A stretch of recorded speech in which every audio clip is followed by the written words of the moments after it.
athi uma silimele bese sifuna ukuhilishwa nanoma ubani ngoba kunabanye abantu ongazi ukuthi banesidingo kanti abanazi isidingo ingenxa ukuthi balimele mfowethu.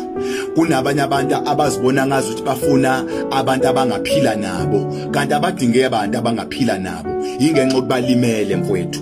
Uyabona futhi ngiboka umuntu mfowethu athi umuntu mfowethu hayi noma ngathola noma yini kusho umuntu olimele mfowethu.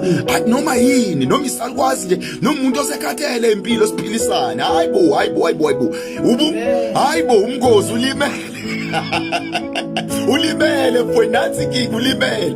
Ngifuna nje umuntu ongasahluphi yabo okhathele impilo nje wabona nje sengifuna noma yini nje kodwa nje umuntu nje oqondile mfowethu kanti awukakayiboni into oyifunayo ngoba ulimele. Asiqaphele empilweni ukuthi mesisalimele mfowethu into esizidingayo asiziboni futhi into esizidingayo asizazi ngoba silimele mfowethu. Uyabona mfethu umhlazane sewupholile uzobonda angifuni lento akuyona lento engiyidingayo yabo. Maningi mfethu ama relationship mfethu alinyazwe le yonto namhlanje kunzima ukuthi avuke. Why? Athathane limele anga understandani ukuthi lo muntu udinga ukuzopholiswa. Angisona isidingo kuye ukuthi ngizompholisa nje kuphela mfowethu. Mase pholile ila izobona khona ukuthi nansi into engiyifunayo. Uyabona